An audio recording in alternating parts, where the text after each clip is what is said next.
Mon père s'est levé en bout de table avec un microphone et un verre. Il a d'abord nommé mon frère, puis ma sœur, puis le plus jeune, puis il s'est assis. C'est tout le monde. Merci à tous d'être ici ce soir. 41 personnes dans cette pièce. J'avais planifié tout l'événement. J'ai posé mon verre sur la nappe en lin et j'ai pris mon sac au dos de ma chaise. Pas de scène. Pas de discours. Pas d'au revoir. Je ne suis jamais retourné à cette table. La plupart des gens pensent que la pire chose qu'un parent puisse faire est de dire quelque chose de cruel. Ils ont tort. La pire chose est l'omission, l'espace où votre nom aurait dû être. Le moment après que le dernier nom a été prononcé, que la salle commence à applaudir, que vous réalisez que la liste est terminée et que vous n'y étiez pas. J'y ai pensé pendant longtemps. Je l'ai retourné de la même manière que vous retournez une pierre que vous avez trouvée dans un endroit où vous ne vous attendiez pas à la trouver, en l'examinant sous tous les angles, en essayant de comprendre comment elle est arrivée là. En essayant de décider ce que cela signifie que vous soyez celui qui la tient. Mon nom est Nadia Oy. J'ai 31 ans. Et mon père a prononcé chaque nom à cette table à l'exception du mien. Je veux commencer avant le dîner. Je veux commencer 12 ans avant car le dîner ne s'est pas produit dans le vide. Et je pense que vous devez comprendre le terreau d'où il a poussé. Le dîner était la partie visible, la partie au-dessus de la surface. Tout ce qui se trouvait en dessous s'était accumulé depuis longtemps. De la même manière que les sédiments s'accumulent au fond d'une rivière, lentement, invisiblement, jusqu'au jour où l'eau se déplace et où vous pouvez voir ce qui s'y est construit depuis le début. Le nom de mon père est Edmundo Oy. Il a 63 ans. Il a passé 33 ans en tant qu'ingénieur en structure dans une entreprise d'infrastructure civile appelée Alter & Associates, qui occupait les étages 14 et 15 d'un bâtiment en verre dans la partie et de la ville. Il était doué dans son travail de la manière dont les hommes prudents et patients sont doués pour les choses, non pas avec brillance ou innovation, mais avec précision et constance. Il vérifiait ses calculs 2 fois. Il gardait ses dossiers de projets organisés par date et par client dans des classeurs étiquetés sur une étagère derrière son bureau, dont son assistant, un homme nommé Peter Lowe, m'a dit un jour qu'ils étaient les dossiers les plus méthodiques de tout le département. Il arrivait à 8h15 du matin chaque jour de travail pendant 33 ans, ce qui signifiait qu'il n'était jamais la première personne arrivée et jamais la dernière, ce qui était, je pense, exactement là où il voulait être. Il est resté dans la même entreprise pendant 3 décennies parce qu'il croyait que la loyauté était une forme d'intégrité. Il l'a dit un jour explicitement à une table de dîner quand j'avais environ 14 ans, et que Kofi venait de changer d'école pour la 2e fois. Mon père a posé sa fourchette et a dit qu'un homme qui continuait à bouger était un homme qui n'avait pas encore décidé ce qu'il défendait. Il l'a dit calmement, de la manière dont il disait la plupart des choses, puis il a repris sa fourchette et la conversation a continué. Il appliquait cette croyance de manière inégale. Mais je ne l'ai pas compris avant beaucoup plus tard. Nous sommes 4. Mon frère Kofi a 38 ans. Ma sœur Abena a 35 ans. J'ai 31 ans. Mon plus jeune frère, Kwame, a 27 ans. Nous avons grandi dans une maison de 4 chambres sur une rue appelée Fenwick Crescent dans une banlieue qui n'était ni riche ni en difficulté, le genre de quartier où les gens tondaient leur pelouse le samedi matin. Se disputaient au sujet des taxes foncières lors des réunions d'associations de quartier et conduisaient leurs enfants au cours de natation sans trop se demander si ces enfants se sentaient vus pendant qu'ils le faisaient. Le nom de ma mère est Grace. Elle a 61 ans. Elle a enseigné en 3e année de primaire dans une école à 4 rues de notre maison pendant 26 ans. Et elle est le genre de femme qui se souvient de chaque détail sur les autres personnes et de très peu sur elle-même. Elle se souvient des noms des frères et sœurs de ses élèves. Elle se souvient de ce que les gens ont commandé dans les restaurants il y a 3 ans. Elle envoie des cartes d'anniversaire aux parents de ses collègues. Ce n'est pas une femme cruelle. Elle n'a jamais été une femme cruelle. Mais elle a toujours été une personne qui ne remarquait pas ce qu'elle ne cherchait pas. Et pendant la majeure partie de ma vie, elle ne m'a pas cherché de la manière dont elle cherchait les autres. J'ai passé du temps à essayer de comprendre pourquoi. La réponse honnête est que je ne le sais pas complètement. Je n'étais pas l'aîné, ce qui donnait à Kofi une gravité spécifique dans la famille. Le premier, celui sur qui tout était pratiqué, celui qui définissait le modèle. Je n'étais pas la créative, ce qui était la désignation d'Abena depuis l'âge d'environ 7 ans lorsqu'elle a commencé à dessiner des visages sur toutes les surfaces de la maison, et que mes parents ont encadré l'un d'eux pour le mettre dans le couloir au lieu de le jeter. Je n'étais pas la plus jeune, ce qui était l'héritage permanent de Kwame, le bébé, celui pour qui tout le monde s'adoucissait, celui dont les sentiments étaient toujours les plus récemment formés et donc les plus fragiles. J'étais la silencieuse. C'est ainsi que les familles s'organisent. Elles attribuent des rôles tôt dans les premières années lorsque tout est en train de s'établir. Et puis elles oublient de les réattribuer quand les enfants grandissent et que les rôles ne correspondent plus. La personne silencieuse devient une catégorie permanente. Et la personne silencieuse, et je appris, est celle sur qui on peut compter précisément parce qu'elle ne fait pas de bruit à ce sujet. J'étais aussi, à partir de l'âge de 19 ans, celle qui gérait les choses. Cela a commencé avec les documents médicaux de ma grand-mère à l'automne de ma première année à l'université. Son nom était Adwo. Elle était la mère de mon père, âgée de 74 ans, petite et précise, et possédant une opinion sur tout ce qu'elle avait jamais rencontré. Elle a eu une arthroplastie de la hanche en octobre de cette année-là, une opération planifiée, pas une urgence, mais la convalescence et les formalités administratives qui ont suivi ont été plus compliquées que quiconque ne l'avait anticipé. Elle a été admise dans un centre de rééducation appelé Crestwood Transitional Care, à 20 minutes de la maison de mes parents. Et les documents de sortie seuls faisaient 43 pages. Mes parents étaient débordés. Mon père était au milieu d'un grand projet d'infrastructure et travaillait des journées de 12 heures. Ma mère gérait sa classe et sa propre mère, qui était malade. Kofi avait 26 ans, travaillait dans une entreprise de logistique et faisait face à quelque chose dans sa propre vie dont personne ne parlait directement mais que tout le monde comprenait comme étant significatif. Abena voyageait. Elle avait pris une année entre sa licence et son programme de master et elle était quelque part au Portugal, je crois, quand c'est arrivé. Kwame avait 15 ans, n'avait aucune compétence en paperasse et on n'attendait pas de lui qu'il en développe. Je suis rentré à la maison un jeudi, non pas parce que quelqu'un me l'avait demandé, mais parce que j'ai regardé la situation et que j'ai vu ce qui devait être fait, et que j'étais celle qui était disponible et capable. Et cette combinaison, je l'avais déjà appris à 19 ans, signifiait que ce serait moi. Je me suis assise à la table de la cuisine avec les documents d'assurance de ma grand-mère, ses documents de sortie et un bloc-notes jaune, et j'ai tout organisé. J'ai fait une liste de chaque formulaire qui devait être rempli, de chaque date limite, de chaque numéro de téléphone. J'ai appelé la coordinatrice des patients du centre, une femme nommée Bernice Ofosu, qui avait une voix fatiguée et des informations très précises, et qui appréciait, je pouvais le dire, que je pose des questions spécifiques plutôt que générales. J'ai appelé la compagnie d'assurance et navigué dans le système automatisé jusqu'à ce que je parvienne à joindre un être humain nommé Marcus, nom de famille non précisé, qui m'a expliqué la structure de couverture pour les soins de transition. J'ai appelé le médecin généraliste de ma grand-mère, un docteur y admis, et j'ai confirmé le calendrier des médicaments post-sortie, puis je lui ai fait envoyer les instructions écrites à la fois au centre et à l'adresse du domicile de mes parents. Cela a pris la majeure partie de ce jeudi et une partie du vendredi matin. Mon père m'a regardé travailler depuis l'encadrement de la porte de la cuisine à divers moments.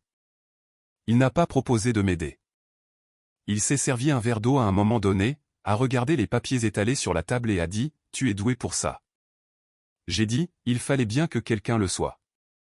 Il a hoché la tête. Il est retourné dans le salon. Je suis retourné à l'université le vendredi après-midi. Je n'y ai pas beaucoup repensé après cela. Il fallait le faire. Je l'avais fait. Cela semblait être la transaction complète. Ce n'était pas la transaction complète. Ce jeudi est devenu un modèle. À partir de ce moment, sans que personne ne le décide formellement, l'arrangement a été établi. Quand la famille avait besoin de quelque chose d'organisé, je l'organisais. Le rôle s'est cristallisé autour de moi comme les rôles le font quand vous êtes compétent, silencieux et présent, graduellement, sans annonce, jusqu'au jour où c'est simplement ce que vous êtes. Au cours des 12 années suivantes, j'ai géré le renouvellement de l'assurance habitation de mes parents lorsque leur tarif a augmenté de 40% et que mon père a reçu la lettre sans comprendre les devis comparatifs. J'ai passé 2 soirées au téléphone avec 3 différents courtiers. Une femme nommée Dana Fitch dans une compagnie, un homme nommé Rob Silly dans une autre, et un courtier nommé Clément Ozu qui travaillait de manière indépendante et qui leur a finalement trouvé un meilleur tarif avec un assureur différent. J'ai présenté à mes parents un résumé d'une page des 3 options avec les différences pertinentes surlignées. Mon père a dit « Bien, vaille avec Clément ». Il n'a pas demandé ce que cela m'avait coûté en temps. J'ai coordonné 3 voyages familiaux. Des vacances à la plage quand Kwame terminait l'école secondaire. 7 personnes, 4 chambres, 2 vols, des restrictions alimentaires pour la nouvelle intolérance de ma mère qui ont nécessité une conversation séparée avec le complexe hôtelier. Un voyage de réunion de famille quand ma grand-mère a eu 80 ans, ce qui impliquait 11 personnes sur 3 générations, une salle à manger privée dans un restaurant qu'elle avait toujours voulu visiter. Et un livre photo que j'ai assemblé à partir des contributions que j'ai mis 3 semaines à réclamer à tout le monde. Un long week-end pour le 35 anniversaire de mariage de mes parents, ce qui était l'idée de Kofi, qu'il a proposé avec enthousiasme lors d'un dîner dominical, puis n'a rien apporté au-delà d'un transfert d'argent quand je lui ai communiqué le montant final. J'ai géré la succession de ma grand-mère après sa mort, 3 ans avant le dîner de retraite. Ce n'était pas un grand héritage, une petite propriété qu'elle possédait en totalité. Quelques économies, quelques effets personnels qu'elle avait documentés dans une liste manuscrite qu'elle m'avait donnée spécifiquement 2 ans avant sa mort. Pas à mon père, à moi. Je n'ai pas complètement compris pourquoi à l'époque. J'ai travaillé avec un avocat spécialisé en succession nommé Martin Asser qui avait un bureau au 3e étage d'un bâtiment près du palais de justice, qui était minutieux et sans hâte. Et qui m'a dit 2 fois au cours de 2 réunions différentes que je devrais envisager une carrière dans l'administration des successions. Je lui ai dit que j'avais déjà choisi une carrière. J'étais chef de projet principal dans une société de conseil en architecture et design appelée Brennan Voss Partners. J'y étais depuis 4 ans au moment du dîner de retraite. Mon travail consistait à gérer la livraison opérationnelle des projets de conception, du dossier initial jusqu'à la remise au client, ce qui signifiait les budgets, les délais, les relations avec les entrepreneurs, la communication avec les clients, les registres de risques, la gestion du changement, les rapports de progression. Cela signifiait savoir où se trouvait chaque pièce mobile à chaque instant et savoir lesquelles allaient causer un problème avant qu'elles ne le fassent. C'était, je l'ai reconnu, essentiellement le même travail que je faisais pour ma famille depuis l'âge de 19 ans. La différence était que chez Brennan Voss, ma directrice, une femme nommée Caroline Haynes, examinait mes rapports de projet et me disait spécifiquement ce qui fonctionnait et ce qui devait être ajusté. Elle me donnait des retours.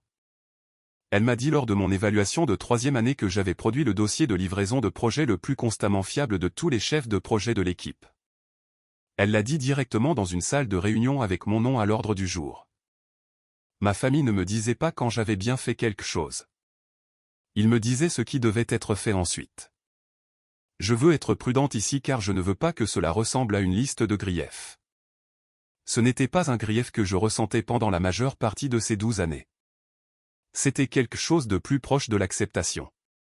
J'avais les compétences. J'étais disponible. Les choses devaient être faites. Il y a une sorte de satisfaction à être la personne qui peut voir ce qui doit se passer et le faire se réaliser proprement. Je ne prétendrai pas que cette satisfaction n'était pas réelle. Ce que je n'ai pas examiné pendant longtemps, c'est la supposition enfouie à l'intérieur de l'arrangement. La supposition était que parce que je l'avais toujours fait sans qu'on me le demande, cela ne nécessitait pas de reconnaissance. Que le fait de faire et le fait de remercier étaient des choses séparées et que le fait de faire suffisait en soi. J'avais accepté cette supposition sitôt que j'avais cessé d'être capable de la voir. Elle était devenue invisible de la manière dont les meubles deviennent invisibles, présents dans chaque pièce, jamais remarqués jusqu'à ce que quelqu'un les déplace. Le dîner de retraite était l'idée de mon père de la manière dont la plupart des choses qu'il voulait étaient son idée, mentionnée lors d'un dîner de famille en janvier, lancée comme un concept, puis laissée dans la pièce comme un objet posé sur une table avec l'attente que quelqu'un le ramasserait. Il a dit qu'il voulait un vrai départ. Il a dit qu'il voulait les gens du travail et la famille, des amis, et quelques voisins de l'ancienne rue avant qu'il ne déménage. Il voulait un lieu, un repas assis, quelque chose qui semblait intentionnel. J'ai dit que je m'en chargerais. Je l'ai dit de la manière dont je le disais toujours, sans hésitation, sans condition, sans demander quelle aide serait disponible, parce que j'étais doué pour ça, et parce que l'alternative était que ça ne se ferait pas ou que ça se ferait mal. Et je ne pouvais confortablement laisser aucune de ces choses se produire. Ce que je n'ai pas dit et n'ai pas pensé à dire était, j'aurais besoin d'aide ou j'aurais besoin que cela soit reconnu ou même en privé à moi-même, c'est le dernier. Je fais ça et ensuite je ne le fais plus. Je n'ai dit aucune de ces choses parce que je n'y étais pas encore arrivé. J'étais encore à l'intérieur de l'arrangement, fonctionnant toujours selon sa logique, toujours convaincu que le faire était sa propre chose complète. J'ai commencé à organiser en janvier et le dîner était en mai, 4 mois et 11 jours si vous comptez, ce que je ne faisais pas à l'époque, mais que j'ai compté depuis. J'ai réservé la salle à manger privée dans un restaurant appelé le Mercetable. C'était un restaurant bien considéré dans la partie centrale de la ville. Pas l'option la plus chère que j'ai regardée, mais la plus appropriée. La salle privée pouvait accueillir jusqu'à 50 invités confortablement. Elle avait une bonne acoustique, ce qui importait car mon père parlerait et je voulais que sa voix porte. Elle avait une petite installation audiovisuelle que la coordinatrice du lieu, une femme posée nommée Dileya Farr, m'a dit pouvoir être complétée par un microphone loué et un écran d'affichage si j'en avais besoin. Je lui ai dit que j'en aurais besoin. Elle a pris note. J'ai confirmé 41 invités. J'ai construit la liste des réponses aux invitations à partir du carnet d'adresses de mon père, du catalogue mental d'amis de la famille de ma mère, et d'une liste de collègues que l'assistant de mon père, Peter Lowe, m'a envoyé par courriel quand je l'ai contacté directement. J'ai couru après les réponses pendant 6 semaines. 2 personnes du département de mon père n'ont jamais répondu. Et je les ai appelées toutes les 2. Un homme nommé Jeffrey Strang qui s'est excusé et a confirmé, et une femme nommée Ruth Kapor qui avait un conflit d'horaire mais a demandé si elle pouvait envoyer une carte, ce qui, lui et jeudi, serait très bienvenu. J'ai conçu le programme moi-même. Ce n'était pas strictement nécessaire. J'aurais pu commander un programme imprimé standard auprès d'un papetier événementiel. Mais je savais à quoi je voulais qu'il ressemble et je savais que j'étais la seule personne qui le ferait ressembler à ça. Alors je l'ai conçu. J'y ai travaillé le soir après avoir terminé mon travail habituel, 3 soirées sur 2 semaines en utilisant un logiciel de mise en page que j'avais appris moi-même pour un projet de Brennan Voss 2 ans auparavant. Le programme énumérait la chronologie de la carrière de mon père, les projets, les promotions, les années. Il incluait un court paragraphe sur Alter & Associates que j'ai écrit à partir de zéro et que Peter Lowe a lu et approuvé. Et il incluait une photographie. La photographie datait de la première année de mon père dans l'entreprise. Il avait 29 ans dessus, plus mince que je ne l'avais jamais connu, avec une moustache qu'il avait rasée avant ma naissance. Il se tenait à l'extérieur des bureaux de Alter & Associates, tenant un ensemble de plans roulés et plissant légèrement les yeux en direction de l'appareil photo. La façon dont les gens plissaient les yeux avant que tout le monde ne porte un téléphone et ne s'habitue à être photographié. Je l'ai trouvé dans une boîte dans la salle de stockage de mes parents un samedi après-midi de février. J'ai fouillé 11 boîtes avant de trouver la bonne. La photographie était dans une enveloppe à l'intérieur d'un dossier en carton, lui-même à l'intérieur d'une boîte à chaussures, qui est l'endroit où vont les choses importantes quand personne n'a encore décidé quoi en faire. Je l'ai fait restaurer numériquement. J'ai trouvé une graphiste nommée Priya Mehta grâce à la recommandation d'une collègue et je lui ai envoyé l'image numérisée par courriel en décrivant ce dont j'avais besoin.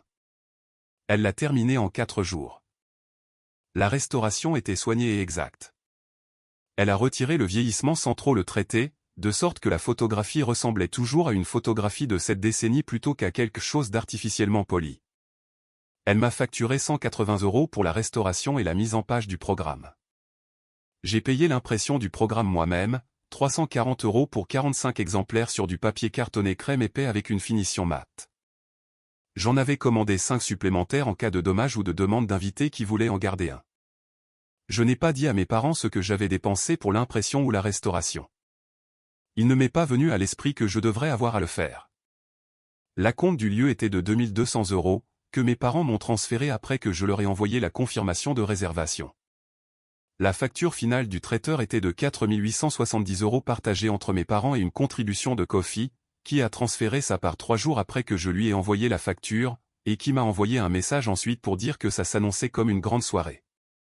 J'ai également pris en charge les arrangements floraux, un pour l'entrée et un pour le bar, qui sont revenus à 310 € d'un fleuriste nommé Iado, dont j'avais vu le travail lors de l'événement d'un collègue et dont les arrangements étaient structurés sans être rigides. J'ai couvert la location du matériel audiovisuel, 195 € pour le microphone, l'écran d'affichage et l'installation des câbles que l'équipe de Dileya Farr gérait le soir même. Ma dépense personnelle totale pour le dîner de retraite de mon père, sans inclure les 4 mois de temps de planification, s'élevait à 845 €. Je n'ai pas fait le compte avant plus tard. Avant beaucoup plus tard. Le matin du dîner, je suis arrivé au Mercetable à 11 h du matin. Dileya Farr m'a rencontré à l'entrée dans un blazer sombre avec un porte-bloc et un casque qu'elle ne portait pas encore. Nous avons parcouru la salle ensemble. La disposition des tables était presque correcte mais pas exacte. J'ai demandé à déplacer 2 tables de 18 pouces vers la gauche pour améliorer la ligne de vue de la table d'honneur vers l'écran, et l'équipe de Dileya l'a fait sans discussion. Nous avons confirmé le placement du programme, un par couvert face vers le bas pour être retourné après l'entrée. Nous avons vérifié le microphone. Nous avons passé en revue la séquence audiovisuelle 2 fois. La photographie apparaîtrait sur l'écran pendant le toast de mon père, déclenché par une télécommande manuelle que Dileya utiliserait depuis une position discrète près du mur du fond. Je suis parti à 1h30 de l'après-midi. Je suis rentré chez moi, j'ai pris une douche et je me suis assise à ma table de cuisine pendant 20 minutes avec une tasse de thé que je n'ai pas terminée. Puis je me suis habillé. J'avais acheté la robe spécifiquement pour la soirée. Elle avait la couleur de l'eau profonde, un bleu si sombre qu'il paraissait presque noir sous certaines lumières, mais qui captait le bleu sous les bonnes. J'avais dépensé plus pour elle que ce que je dépensais habituellement pour des vêtements, non pas parce que j'essayais d'impressionner qui que ce soit, mais parce que je voulais ressembler à une personne qui avait organisé cet événement. Je voulais être visible. Je m'étais fait coiffer ce matin-là avant la visite du lieu, un chignon que j'avais décrit à la coiffeuse, une femme nommée Lena Park, comme structuré mais pas sévère. Je suis revenu au Mercé Table à 6h15 du soir. 45 minutes avant les invités. J'ai vérifié la salle une fois de plus. Les programmes étaient placés correctement. Les fleurs étaient en position. La photographie était chargée sur l'écran d'affichage, invisible pour l'instant derrière l'économiseur d'écran. Tout était là où cela devait être. Je me suis tenu près de l'entrée et j'ai attendu. Mon père est arrivé à 6h47 du soir avec ma mère. Il portait un costume que je n'avais pas vu auparavant, un gris anthracite, bien ajusté, qu'Abena l'avait emmené acheter le week-end précédent. Il présentait bien. Il ressemblait à un homme qui comprenait que cette soirée était pour lui, et qui était à l'aise de recevoir cela. Il s'est tenu à l'entrée et a salué les premiers arrivants avec une chaleur que je reconnaissais de son personnage public, la version de mon père qui existait lors des dîners d'entreprise et des rassemblements de quartier. Facile et gracieux, quelqu'un que les gens étaient heureux de connaître. Il est passé près de moi à l'entrée à 6h52 du soir. Il a posé brièvement sa main sur mon épaule, une main brièvement, de la manière dont on touche le cadre d'une porte quand on la franchit, et a dit « Tout est magnifique ». Puis il est passé à autre chose pour saluer quelqu'un de son département qui venait de franchir la porte. Je suis resté là où j'étais pendant un moment. Je me suis dit que c'était suffisant. Je l'ai dit clairement dans ma propre tête. La façon dont on dit quelque chose quand on essaie de se convaincre que c'est suffisant. Il l'a remarqué, c'est suffisant. Je l'ai cru ou j'ai essayé, ou j'avais assez de pratique pour le croire pour que l'essai me paraisse presque identique. Le dîner s'est bien passé. La salle s'est remplie de la manière dont les salles bien organisées se remplissent, régulièrement sans vide ni précipitation. L'équipe de Dileya a été fluide. La nourriture est sortie correctement et à temps. Le premier plat a été débarrassé à 8h10 du soir. À 8h30, la salle avait atteint ce niveau de chaleur qui signifie qu'un dîner fonctionne. Des voix superposées les unes aux autres. Le bruit des verres. Quelqu'un riant près du bar la tête en arrière. Les programmes ont été bien reçus. J'ai regardé les gens les ouvrir pendant le plat principal, je les ai regardés s'arrêter sur la photographie, je les ai regardés se pencher vers la personne à côté d'eux pour la leur montrer. Le plus ancien collègue de mon père, un homme nommé Desmond Clark, qui avait rejoint Alter la même année que mon père et prenait sa retraite 3 mois après lui, a levé son programme et a dit quelque chose à mon père de l'autre côté de la table qui a fait rire mon père. Mon père a regardé le programme puis a levé les yeux et regardé autour de la salle et pendant un moment j'ai pensé qu'il allait me regarder. Il a reporté son regard sur Desmond. Mon père s'est levé pour porter son toast à 8h43 du soir. Il avait le microphone dans sa main droite et son verre de vin dans sa main gauche. Il se tenait au centre de la table d'honneur et la salle s'est calmée rapidement autour de lui de la manière dont les salles se calment pour les personnes qui ont passé 30 ans à être la personne la plus calme dans les réunions difficiles. Les conversations se sont estompées. Les verres ont été posés. Dileya, de sa position près du mur du fond, a diminué les lumières du plafond de 10%, ce que je lui avais demandé de faire. Cela a rendu la pièce plus chaleureuse. Cela a fait briller légèrement l'écran. Mon père s'est raclé la gorge une fois. Puis il a commencé. Il a d'abord parlé de Alter & Associates. Il a parlé du bâtiment, de l'étage 14, de la vue sur la rivière depuis les fenêtres orientées à l'est, de la qualité particulière de la lumière les matins d'hiver quand le soleil entrait en biais et frappait les tables à dessin.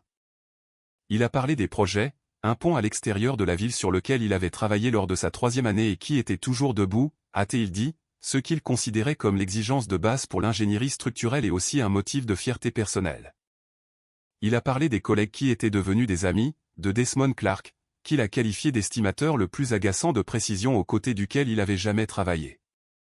D'une femme nommée Iris Boateng, qui avait quitté l'entreprise il y a 12 ans et déménagé à Vancouver, et qui avait envoyé une carte que mon père a brièvement tenue en l'air avant de la poser sur la table.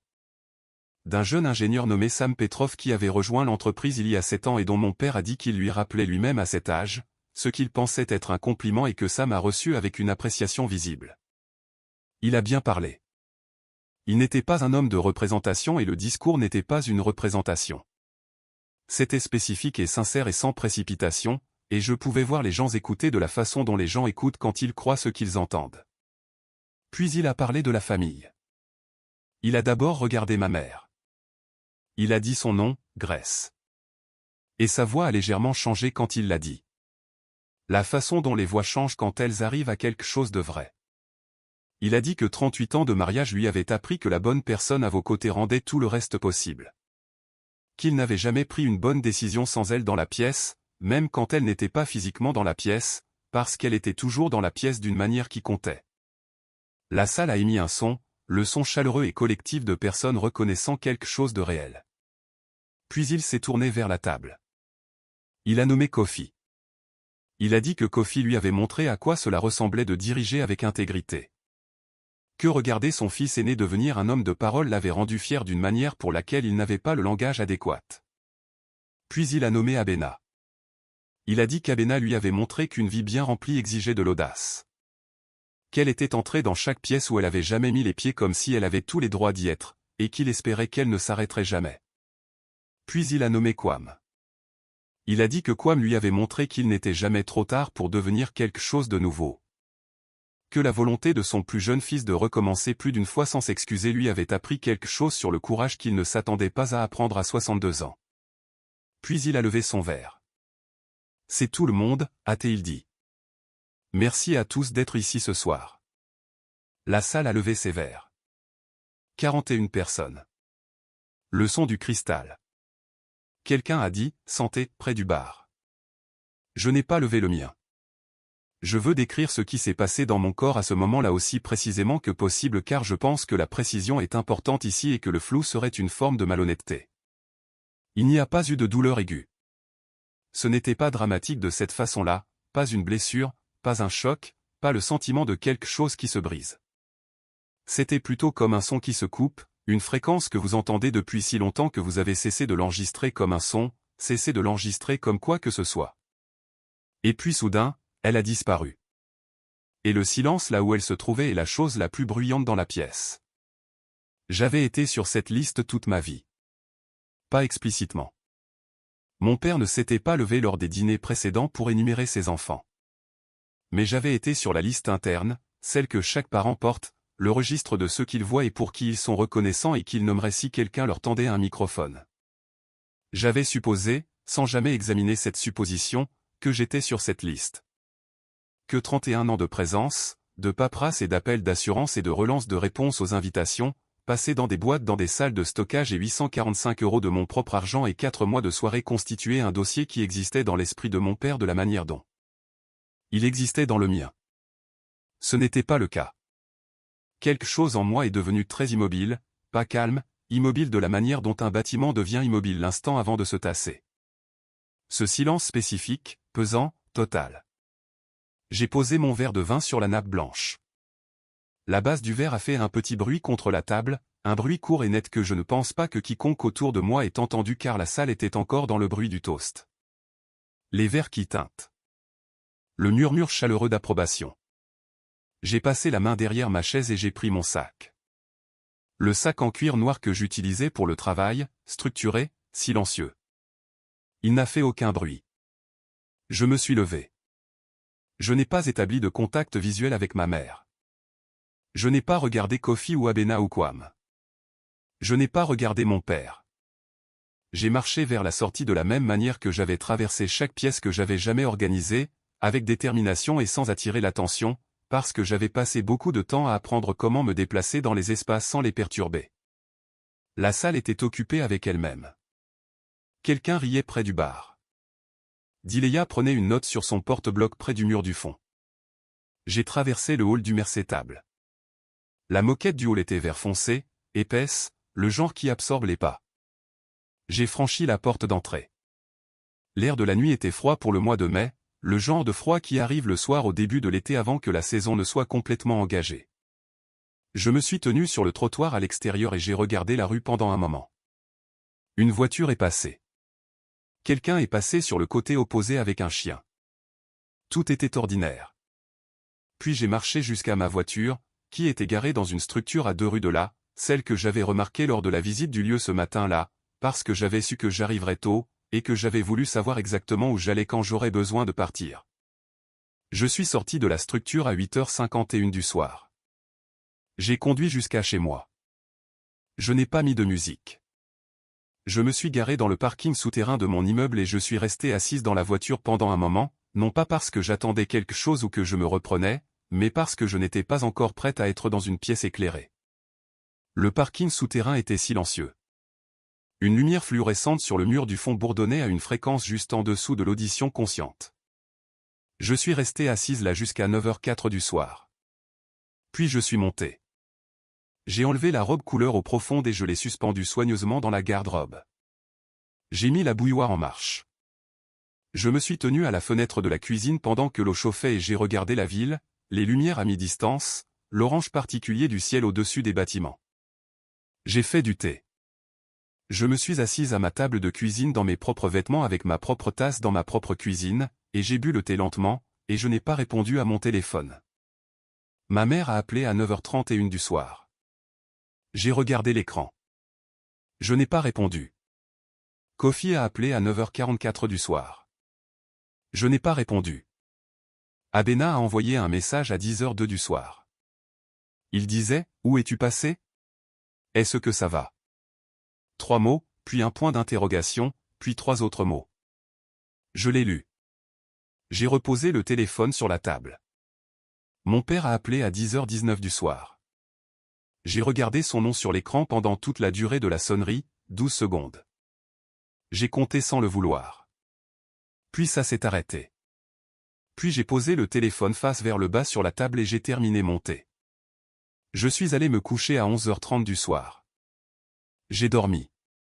Je veux vous dire ce qui s'est passé dans les jours et les semaines qui ont suivi car je pense que cette partie est la partie la plus importante, et c'est la partie qui est omise dans la plupart des histoires comme celle-ci.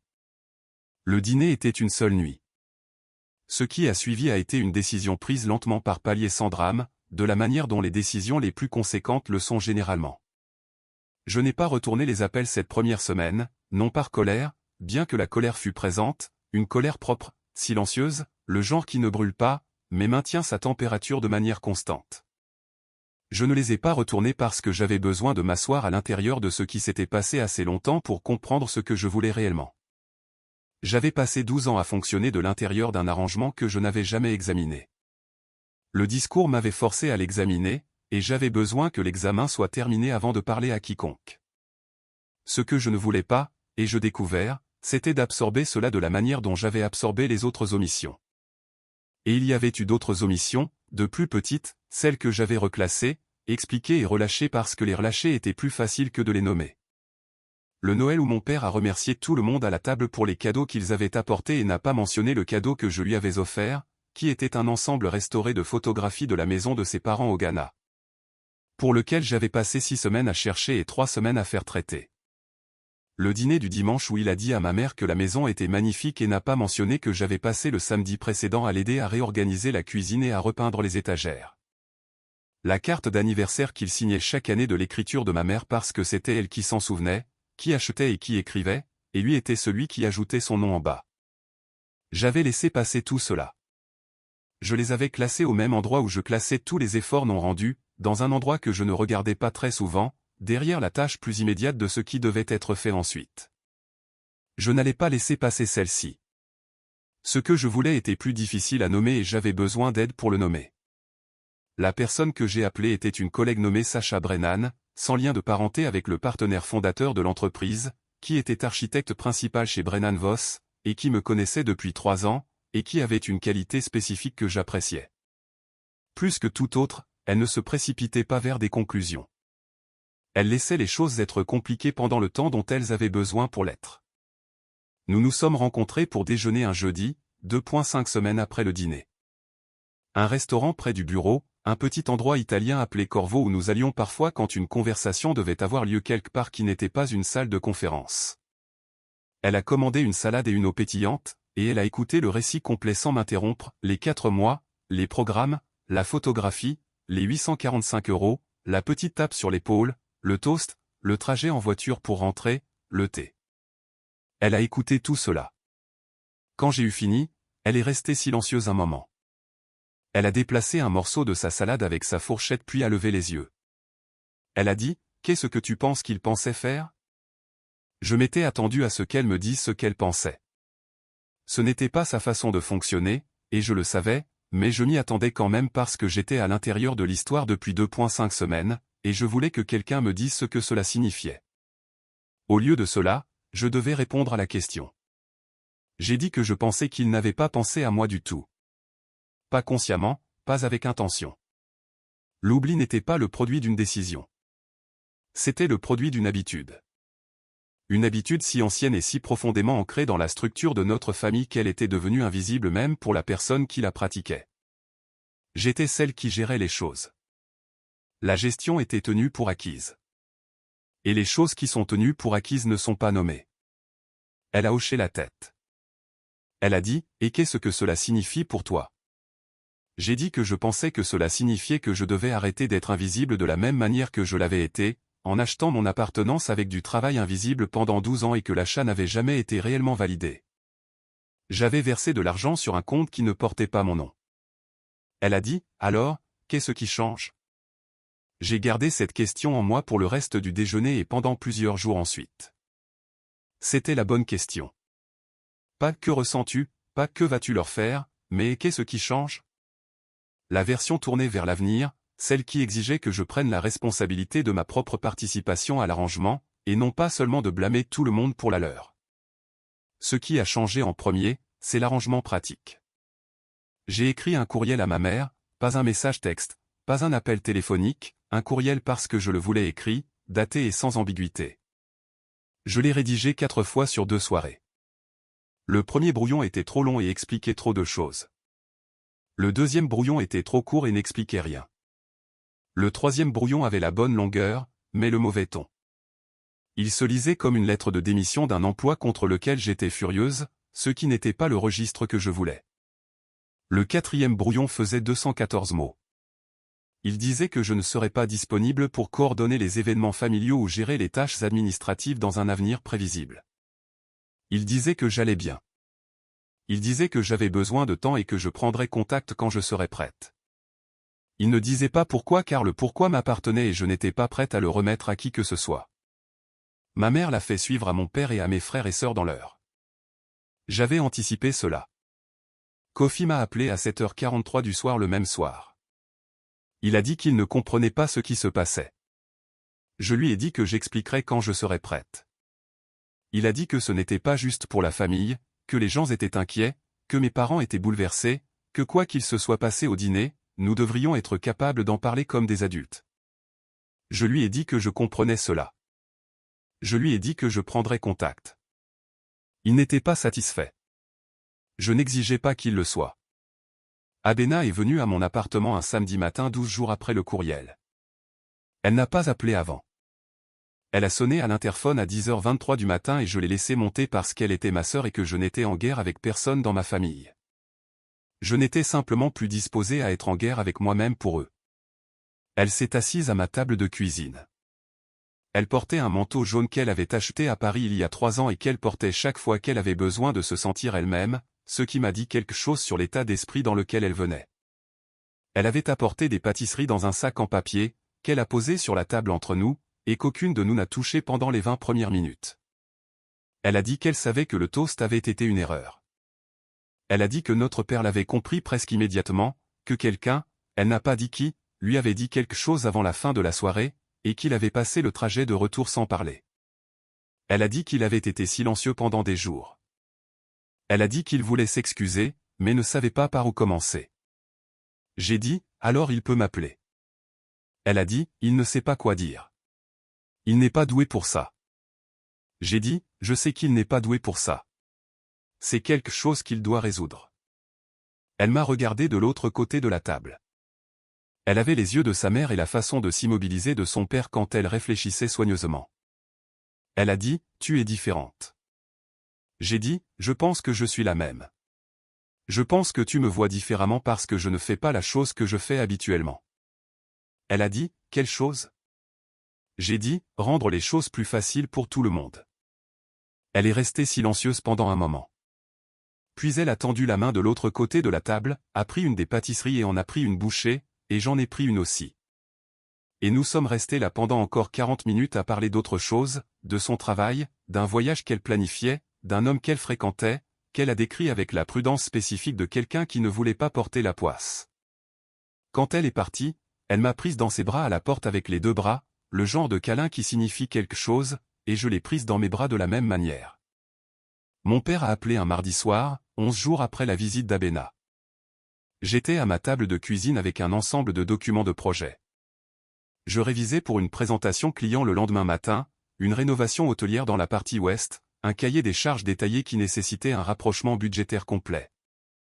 Mon téléphone s'est illuminé avec son nom à 8h37 du soir. J'ai répondu à la 3e sonnerie. Il a dit, Nadia, juste mon nom. Il l'a dit de la manière dont on dit quelque chose qu'on a pratiqué et dont la pratique vient de vous quitter, le mot arrivant simplement sans l'échafaudage de tout ce qu'on s'était préparé à dire autour. Puis il s'est arrêté. Je n'ai pas rempli le silence. J'avais passé assez d'années à remplir des silences qui ne m'appartenaient pas. Celui-ci était le sien. Après un moment, il a dit, je n'ai pas dit ton nom, et j'y ai pensé chaque jour depuis cette nuit-là. J'ai dit, je sais. Il a dit, j'ai essayé de trouver une explication, une raison, une façon de donner un sens à cela que je pourrais te donner, et je n'en ai pas. Tu étais là. Tu avais tout fait. Tu avais la photographie, la salle, les programmes, tout cela venait de toi. Et puis je me suis levé et j'ai parlé de ton frère et de ta sœur et de ton frère et je ne l'ai pas fait pour toi. Je suis passé par-dessus toi et je n'arrive pas à donner un sens à cela parce qu'il n'y en a pas. Je n'ai pas répondu immédiatement. J'ai laissé la déclaration exister d'elle-même pendant un moment sans me précipiter pour la résoudre. Puis j'ai dit, je sais que ce n'était pas ton intention. Il a dit, c'est peut-être pire. J'ai dit, oui, ça l'est peut-être. Il y a eu une longue pause. Je pouvais entendre la télévision en arrière-plan chez lui. Un faible murmure, quelque chose avec des voix, la texture familière du son dans ce salon le soir. J'avais grandi avec ce son. C'était le son de sa maison étant sa maison, ordinaire et habitée. Il a dit, je ne sais pas comment réparer ça, Nadia. Dis-moi comment le réparer. Je lui ai dit que je ne pensais pas que réparer était le bon mot. Je lui ai dit que ce dont j'avais besoin n'était pas une justification dramatique ou des excuses formelles, bien que les excuses comptaient. Ce dont j'avais besoin était une habitude différente. J'avais besoin qu'il remarque les choses que je faisais avant que quelqu'un d'autre ne les lui fasse remarquer. J'avais besoin que cette observation vienne de lui, sans être provoquée, pas après coup, pas parce qu'Abena ou ma mère ou Desmond Clark se penchaient lors d'un dîner et disaient « Sais-tu ce que Nadia a organisé pour toi ?» J'avais besoin qu'il me cherche de la manière dont il cherchait Kofi et Abena et Kwam, comme une évidence, sans qu'on le lui indique. Je lui ai dit que ce n'était pas quelque chose que je pouvais imposer. Ce n'était pas une condition que je pouvais mettre dans un courriel ou vérifier sur un calendrier. C'était soit quelque chose qu'il choisissait de faire, soit non. Et je connaîtrais la différence parce que j'avais toujours connu la différence. Je venais de passer 12 ans à décider que ça n'avait pas d'importance. Il est resté silencieux pendant longtemps. Puis il a dit, je peux faire ça. J'ai dit, je l'espère, papa. Pas je te crois. Pas je te pardonne. Je l'espère. Parce que l'espoir était la chose honnête. La croyance nécessitait des preuves que je n'avais pas encore. L'appel a duré 22 minutes. Quand il s'est terminé, je suis resté assise à la table de la cuisine pendant un moment avec mon téléphone face vers le haut devant moi. Les documents de projet étaient toujours étalés autour. Le rapprochement budgétaire était toujours inachevé. J'ai regardé les chiffres pendant un moment sans les lire. Puis j'ai fait du thé, j'ai terminé le travail et je suis allé me coucher.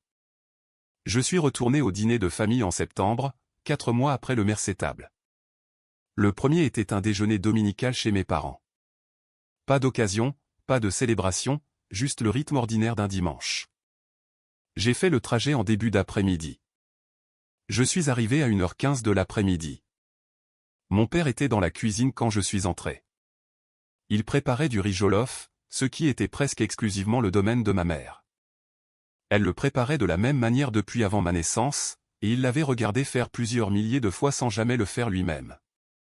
La cuisine sentait les tomates, le piment scotch bonnet et la chaleur spécifique d'une marmite qui a mijoté à feu doux pendant longtemps. Il a levé les yeux quand je suis entré. Il m'a observé un instant, mon manteau, mon sac, le fait que je me tienne dans l'encadrement de la porte de sa cuisine. Il a dit, la circulation sur Pembridge, c'était dense? Une petite question, une question spécifique, le genre de question qui dit, je pensais à ton itinéraire avant que tu n'arrives. Je pensais à quoi ressemblait ta matinée. Je pensais à toi avant que tu ne franchisses la porte. J'ai dit, pas mal. Environ 25 minutes. Il a hoché la tête. Il est retourné au riz. Ce n'était pas une résolution. Je veux être précise à ce sujet. Une habitude modifiée en septembre n'efface pas 31 ans d'une habitude inchangée. La question attentive devant la cuisinière était un début, un point de données unique, pas encore un modèle. Je n'étais pas assez naïf pour le traiter comme un modèle. Mais je n'étais pas non plus si sur la défensive que je ne pouvais pas le recevoir pour ce qu'il était. Un homme apprenant sur le tard à chercher sa fille sans qu'on le lui dise. Je ne gère plus les événements familiaux. Kofi a organisé Noël cette année-là, le lieu, la réservation, la conversation de groupe familial sur les horaires. Il m'a appelé 3 fois avec des questions que j'aurais résolues sans appeler personne. Des questions sur les politiques de réservation, les considérations alimentaires et combien de temps à l'avance il fallait prévenir un restaurant pour un gâteau. J'ai répondu à chacune d'elles. Je n'ai pas proposé de prendre le relais. Je ne suis pas resté en ligne après la question. Le programme du dîner de retraite est toujours sur mon étagère. J'ai gardé un exemplaire, le numéro 46, le supplément que j'avais commandé sans le dire à personne. Il est en bon état. Le papier cartonné épais a tenu. La photographie de mon père à 29 ans devant le bâtiment de Alter & Associates est claire et exacte, la restauration précise, les décennies effacées sans gomme. Je le regarde parfois, pas souvent, pas comme un rappel de l'omission, car je n'ai pas besoin qu'on me le rappelle. Je sais ce qui s'est passé, je sais ce que ça m'a coûté et je sais ce qui a suivi. Je le regarde comme un témoignage de la chose que j'ai faite, qui était bonne, qui a été faite avec soin et réflexion, et qui a été bien faite, qui a existé indépendamment du fait que quelqu'un l'ait nommée. Les choses utiles ne sont pas diminuées par le fait d'être ignorées. Elles ne sont diminuées que si vous permettez à l'ignorance de devenir l'histoire entière. C'est mon histoire. J'ai passé 4 mois et 11 jours à organiser le dîner de retraite de mon père. J'ai trouvé la photographie dans une boîte à chaussures dans la boîte 11 d'une salle de stockage. Je l'ai fait restaurer pour 180 € et imprimer pour 340 €. Et je suis arrivé sur les lieux à 11 h du matin et je portais une robe de la couleur de l'eau profonde. Et je me suis tenu près de l'entrée et j'ai attendu qu'il parle. Il a nommé 4 personnes. Je n'en faisais pas partie. J'ai posé mon verre sur la nappe et j'ai pris mon sac et je suis sorti par le hall dans la froide nuit de mai. Et j'ai conduit jusqu'à chez moi, j'ai fait du thé, je me suis assise à ma propre table dans ma propre cuisine et j'ai commencé pour la première fois en 12 ans à me demander ce que je voulais réellement. Si vous avez déjà organisé quelque chose pour quelqu'un que vous aimez, vraiment organisé, donnez votre temps, vos soins et votre attention spécifique, puis vous êtes tenu dans la pièce pendant qu'ils oubliaient de prononcer votre nom, je veux savoir. Que avez-vous fait ensuite? Êtes-vous resté silencieux? Avez-vous dit quelque chose? Êtes-vous parti? Dites-le dans les commentaires. Et si cette histoire est une que vous aviez besoin d'entendre aujourd'hui, abonnez-vous. Je vous verrai dans la prochaine.